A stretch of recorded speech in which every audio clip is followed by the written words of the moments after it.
It's the Phoenix, Arizona weather discussion for Wednesday, the 15th of September. I'm Michael Groff.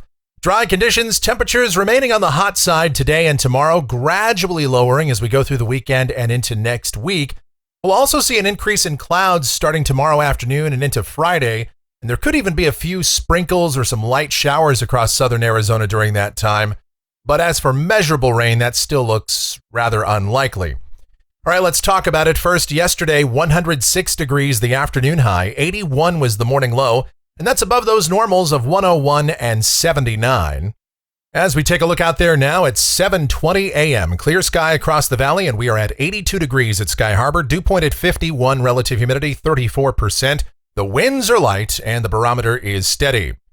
The upper air weather pattern looks fairly typical for mid-September. The main belt of westerlies up to the north, a weak trough over the Great Lakes, and a flat ridge here across the southwest, and that's keeping us hot and dry.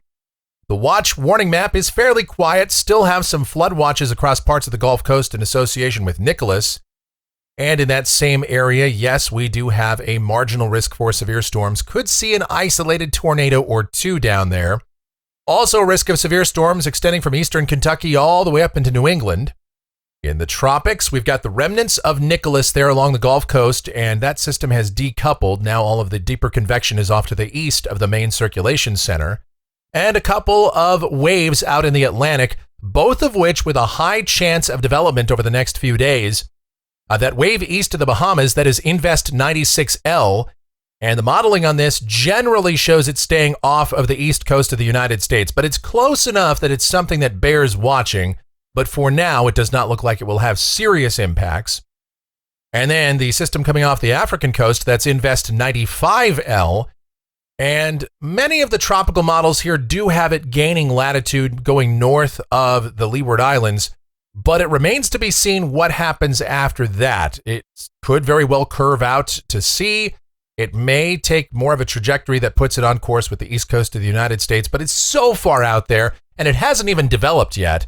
So there is just a lot of time to watch this. We might have a week or 10 days to take a look at this.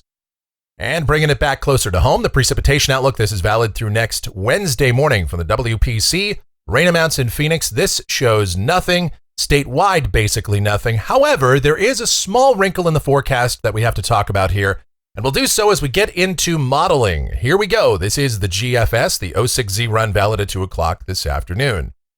A flat ridge here across the southwest, and that's going to keep us hot and dry today. So down at the surface, sunny sky, relatively low humidity, high temperatures this afternoon, 102 to 106.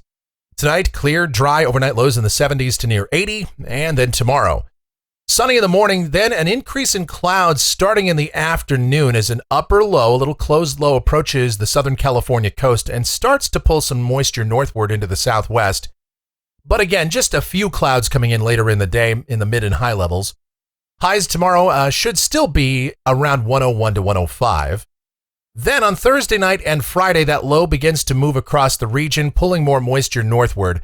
This is not a very vigorous system, but there is enough moisture, at least in the mid and high levels, where we could get a pretty good cloud deck going, and perhaps even kicking off some isolated showers, maybe even a clap of thunder. But the sub-cloud layer will still be fairly dry, so even if we see rain, it would not amount to very much. Mostly this would just produce some virga, some light sprinkles, and maybe some gusty winds with the stronger storms. And so that's how it looks for Friday, just partly sunny. We'll put a 10% chance of rain into the forecast. High temperatures generally still in the upper 90s to about 102. By Saturday, that upper low kicks out as a stronger trough moves into the Pacific Northwest. High temperatures around here, upper 90s to around 102. Pretty much the same forecast on Sunday. Monday, troughing passing north of the state, and that's going to continue to lower the heights around here. Temperatures will drop off a little bit more.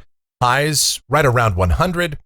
And then mid to upper 90s on Tuesday. But again, the sky remains mostly sunny. The air mass continues to be dry as the main dynamic support for this trough is well to the north, generally over the Intermountain West and the Rockies, so precipitation stays far away from us, just some breezy conditions at times. Here's a week from today. This is Wednesday the 22nd, upper low near Sioux Falls, deep trough out there. We have a dry west and northwesterly flow around here. So the air mass remains dry, temperatures pretty close to seasonal averages if that checks out, and another trough moving into the Pacific Northwest. Okay, now take a look at this as we go out 10 days. This is Friday the 24th. The GFS has a deep upper low now near the Hoover Dam. And if that verifies, we'd turn windy and much cooler. High temperatures might barely make 90 degrees if that verifies, although precipitation would probably still be very scant as this low takes an overland trajectory.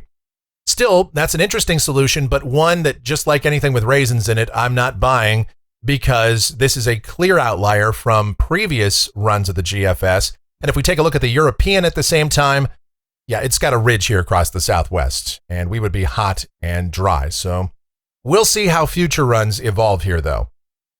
Checking out rainfall going out through the rest of the month. This is coming off of the European ensemble, and that's a big nothing. But the GFS ensemble, at least many of the members are indicating some degree of extremely light precipitation in here sometime Thursday night or Friday. So it is a small possibility at this point. And checking out temperatures off the national blend of models, we will continue to trend down at least a little bit closer to seasonal averages as we go out deeper into the forecast period. And that's going to do it for the Phoenix, Arizona weather discussion for today. My next video back here tomorrow morning. If you enjoy these videos, be sure to subscribe, like, share, and click that notification bell so that whenever a brand new video is posted, you'll get the notice. Your comments, questions, and suggestions always encouraged as well. Thank you so very much for watching. I greatly appreciate it. You guys be safe, stay cool, stay hydrated out there, and have yourselves a delightful Wednesday.